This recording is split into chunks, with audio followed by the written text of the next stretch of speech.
नमस्कार। महाराष्ट्र से बहुत बड़ी खबर है। ईडी ने बहुत बड़ा एक्शन लिया है। शिवसेना के विधायक और बड़े नेता प्रवक्ता भी हैं, प्रताप सरनायक हैं, वो शिवसेना के विधायक हैं। मुंबई और ठाणे में उनके बेटे और उनके घर पर छापा मारा गया है, ऑफिस पर छापा मारा गया है और मुंबई के 10 जगहों पर छापेमारी की जा रही है। और ये केस है एक सिक्योरिटी कंपनी टॉप, उससे जुड़े प्रमोटर के साथ इनका लिंक सामने आ रहा है। और ईडी अभी इस तरीके से पूरी बात नहीं बता रही, लेकिन जिस तरीके से ये बड़ा एक्शन शिवसेना के विधायक के खिलाफ हो गया, उससे उद्धव ठाकरे की नींद उड़ जाएगी। क्योंकि उद्धव ठाकरे को पता है कि किस तरीके से उन्होंने ये घोटाले सामने आ रहे हैं, वो अब उनकी नींद उड़ा रहे। कल देखा कि बीजेपी ने किस तरीके से बिजली घोटाले और तमाम ऐसी चीजें सामने आ रही है। लोकतंत्र बिल्कुल महाराष्ट्र में है नहीं, कोई अगर विरोधी आवाज उठाता है तो उसके खिलाफ एक्शन लिया जाता है। लेकिन अब ईडी जिस तरीके से कार्रवाई कर रही है, ईडी के जो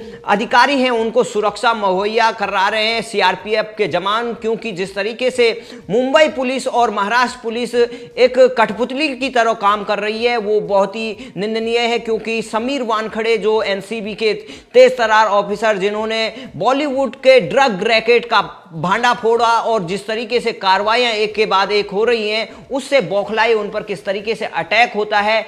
और इस तरीके से अब सीआरपीएफ के जवान ईडी के अधिकारियों की सुरक्षा कर रहे हैं। और जिस तरीके से ये शिवसेना के विधायक के उस पर एक्शन हुआ है, आप लगा सकते हैं कि 10 जगह मुंबई पर छापेमारी हुई, 10 ऑफिस और उनके घर पर, ठाणे में उनके बेटे और उनके घर पे छापेमारी होती है। और इनका नाम है सर प्रताप नायक और ये शिवसेना के प्रवक्ता भी हैं। और बीजेपी ने इस घटना का स्वागत किया और इस कार्रवाई का स्वागत किया। क्योंकि जिस तरीके से किरीट सोमैया लगातार खुलासे कर रहे हैं, वो देख रहे हैं कि किस तरीके से तमाम खुलासे किए जा रहे हैं। लेकिन महाराष्ट्र सरकार या उद्धव ठाकरे ये जानते हैं कि शायद उनके पास ये आखिरी मौका है। वो जितना इस तरीके से जन विरोधी काम कर सकें वो उनके लिए अच्छा है। क्योंकि उन्होंने जिस तरीके से पब्लिक मैंडेट के विरोध में और जनता के साथ धोखा करके, बीजेपी के साथ धोखा करके वो कांग्रेस और एनसीपी के गले मिल गए और महाविकास अघाड़ी नाम का तो इन्होंने बना दिया एक गुट। लेकिन वो जिस तरीके से काम कर रहा है वो महाविनाश अघाड़ी हो गया है। किस तरीके से विनाश कर रहा है, आप देखते हैं कि कोई अगर उनके खिलाफ ट्विटर पर या अन्य जगहों पर कोई कमेंट करता है तो उनके खिलाफ किस तरीके से कार्रवाई होती है। और इस तरीके से जो निरंकुशता है वो दिन प्रतिदिन बढ़ती जा रही है। क्योंकि जनता ये सब कुछ मूक दर्शक नहीं देख सकती है। और जो सेंटर में गवर्नमेंट है उनको ऐसे नेताओं पर, ऐसी पार्टियों पर शिकंजा कसना पड़ेगा। क्योंकि इन्होंने तमाम ऐसे लूट का तंत्र इन्होंने खड़ा किया है। क्योंकि ये जो विधायक हैं, चाहे ये नेता हैं, तमाम जो जिस तरीके से इन्होंने बिना कुछ किए अरबों रुपए संपत्ति जमा लेते हैं और फिर जनता को ही ये डराते हैं। और इनके खिलाफ कोई कुछ कहे तो उनको अरेस्ट करवाते हैं, उनको जेल में डालते हैं। किरीट सोमैया ने इसका स्वागत किया, बीजेपी स्वागत कर रही है। आपको बता दें कि जिस तरीके से यहाँ पर महाविकास अघाड़ी दिन प्रतिदिन एक्सपोज हो रही है, उससे लगता है कि ये सरकार ज्यादा दिन नहीं टिकेगी। कांग्रेस तो पहले ही से खत्म है। जिस तरीके से कांग्रेस 2014 में ही हार गई है, लेकिन अब तक उसी के घोटाले दिन प्रतिदिन खुलासे होते हैं। चाहे आप कश्मीर से लेकर कन्याकुमारी तक हर जगह कांग्रेस ने इतने घोटाले किए और शिवसेना जो उसके साथ हाथ मिलाई है, तो शायद अब ऐसे नेताओं पर, ऐसे लोगों पर शिकंजा कसेगा।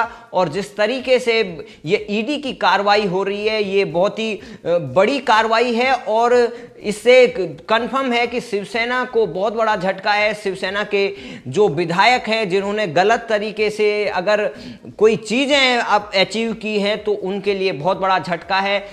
ईडी ऐसी एजेंसी है जिसको राज्य की कोई परमिशन की जरूरत नहीं होती। आपने देखा सीबीआई सुशांत मामले में या टीआरपी के मामले में जो एक्शन लिया उससे घबराई हुई थी। टीआरपी का घोटाला का जो नाम दिया था उसमें इंडिया टुडे का नाम था, लेकिन किस तरीके से अर्नब गोस्वामी को निशाना बनाया गया परमवीर सिंह की तरफ से और उद्धव ठाकरे की सरकार की तरफ से, क्योंकि उन्होंने एंटोनियो माइनो को सवाल पूछ लिया। इसलिए एंटोनियो माइनो जो लोकतंत्र विरोधी है, निरंकुश है, उनको परिवार से सबसे ज्यादा लगाव है और वही ये परिवारवादी पार्टियां महाराष्ट्र में जनता का दमन कर रही है। किस तरीके से उद्धव ठाकरे भी अपने पिताश्री बाला साहब ठाकरे की मेहनत और उनके जो निस्वार्थ भाव से जिन्होंने जनता का सेवा की और जनता के लिए उन्होंने कभी कुर्सी को अपना महत्व नहीं दिया, लेकिन उद्धव ठाकरे को तो चाहिए था सिर्फ गद्दी प्रेम। उनको गद्दी इतनी प्यारी थी, उन्होंने सारे सिद्धांतों को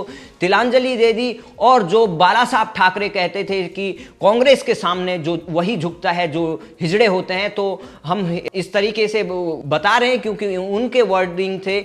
और जो आज उद्धव ठाकरे कर रहे हैं, क्या वो अपने पिताश्री बाला साहब ठाकरे की बातों को नहीं गौर करते हैं? क्या उन्होंने जो चीज़ें बताई थी, जिस पार्टी का निर्माण किया था, उन्होंने कहा था कि शिवसेना को मैं खत्म कर दूंगा अगर, क्योंकि ये शिवसेना कांग्रेस बन जाएगी। आज वही चीज़ें हम देख रहे हैं। कांग्रेस और शिवसेना में कोई अंतर नहीं है, बल्कि शिवसेना ज़्यादा कांग्रेस की तरह दिख रही है, क्योंकि कांग्रेस थोड़ा बहुत अपने को हर जगह सही दिखाने की कोशिश कर रही है, लेकिन शिवसेना बिल्कुल भी उसे ये फर्क नहीं पड़ता है कि जनता क्या सोचती है, जनता क्या उसके खिलाफ है। लेकिन अब ये जो जिस तरीके से कार्रवाई की जा रही है ईडी की, उससे बौखला गए हैं, क्योंकि अब देखते हैं कि जिस तरीके से टीआरपी के मामले की जांच सीबीआई के पास गई, सीबीआई की एंट्री बैन कर दी गई महाराष्ट्र में, क्योंकि वो जानते थे कि सीबीआई इधर आएगी तो वहाँ पर बहुत बड़े बड़े घोटालेबाज हैं, चाहे शरद पवार हो, चाहे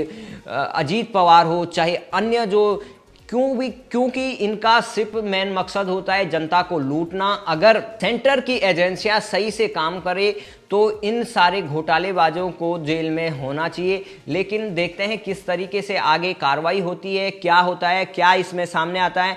अभी तो ईडी की जो कार्रवाई है वो हो रही है, छापेमारी हो रही है, सीआरपीएफ की देखरेख में हो रही है और तमाम ऐसे केस हैं जो महाविकास आघाड़ी और सोनिया गांधी, शरद पवार, उद्धव ठाकरे सबको एक्सपोज कर रहे हैं। तो जो शिवसेना ने उनके साथ हाथ मिलाया, जो उनकी बची खुशी साख थी, वो बिल्कुल खत्म हो गई है और उनका मकसद सिर्फ और सिर्फ अब जन विरोधी चीज़ों पे लगा हुआ है। तभी कभी संजय राउत कहते थे, कुछ और कहते थे, आज बिल्कुल उलट उनके वो कर रहे, क्योंकि उनको उद्धव ठाकरे को कुर्सी बचानी है। बाला साहब ठाकरे को कांग्रेस बिल्कुल याद नहीं करती है, लेकिन उद्धव ठाकरे कांग्रेस के छोटे से बड़े से हर नेता को श्रद्धांजलि देने पे पहुंच जाते हैं, उनको याद करते हैं। तो साफ सा इशारा है कि किस तरीके से उद्धव ठाकरे जनता को साइड में रखकर अपने कुर्सी को महत्व दे रहे हैं और सिर्फ वो उद्धव ठाकरे मनमोहन दूसरे बन गए हैं। और मनमोहन ने जो हश्र कांग्रेस पार्टी का किया, सेंटर में किस तरीके से उनका सफाया हो गया, राज्यों से भी सफाया हो गया, और वही अब शिवसेना का महाराष्ट्र में भी सफाया हो जाएगा। क्योंकि इस तरीके से जनता भली भांति देख रही है, भले आप कितने भी सरकारी तंत्र से दमन कर दें,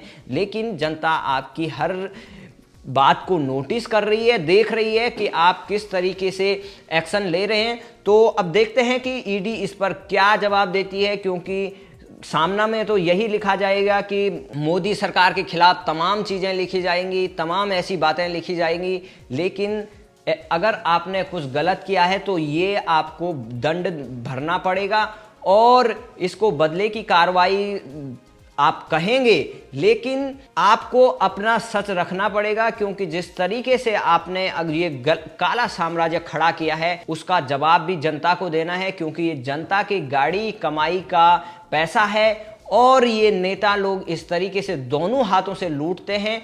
तो शिवसेना के लिए बहुत बड़ा झटका है। वैसे ही शिवसेना के विधायक परेशान थे, शिवसेना के विधायकों को सरकार में उस तरीके से तवज्जो नहीं है। सारा जो तंत्र है वो शरद पवार और सोनिया गांधी के हाथ में है। उद्धव ठाकरे तो सिर्फ एक उनके लिए मनमोहन की तरह काम कर रहे हैं। अब देखते हैं कि उद्धव ठाकरे के जो विधायक पर जो ये कार्रवाई की है, ईडी क्या खुलासा करती है, ये तो हम भी इंतजार करेंगे। जैसे ही हमें जानकारी मिलती है हम आपको साझा करेंगे। और जिस तरीके से महाराष्ट्र में ये एक्शन हुआ है, उससे शिवसेना, कांग्रेस और एनसीपी के सारे नेता घबरा गए होंगे। उन्हें अब तक ये लग रहा होगा कि शायद मोदी हमें प्यार से बात करेंगे, चलो माफ़ कर देंगे। लेकिन जिस तरीके से मोदी, प्रधानमंत्री नरेंद्र मोदी का ट्रैक रिकॉर्ड है, हिस्ट्री है, वो कभी अपने दुश्मन को कभी माफ़ नहीं करते हैं और उसको समय पर उसको दंड मिलता है। चाहे आपने कश्मीर में देखा, जो अलगाववादी थे उनको किस तरीके से एक योजनाबद्ध तरीके से उन पर एक्शन हुआ है, और उसी योजना पे अब ऐसे महाराष्ट्र के बड़े बड़े भ्रष्टाचारी नेताओं पर एक्शन शुरू हो गया है। आने वाले दिनों में ये कार्रवाई और ताबड़तोड़ होगी और उससे शिवसेना का सिंहासन ही क्या, पूरी पार्टी भी डगमगा जाएगी। शरद पवार हिल जाएंगे, सोनिया गांधी हिल जाएंगी। अब देखते हैं, इन्हीं कार्रवाइयों का इंतजार होता रहेगा। जनता चाहती है कि ऐसे नेता एक्सपोज हों और बातें सच सामने आए कि क्यों इतनी लूट मची हुई है महाराष्ट्र में। जय हिंद, जय भारत।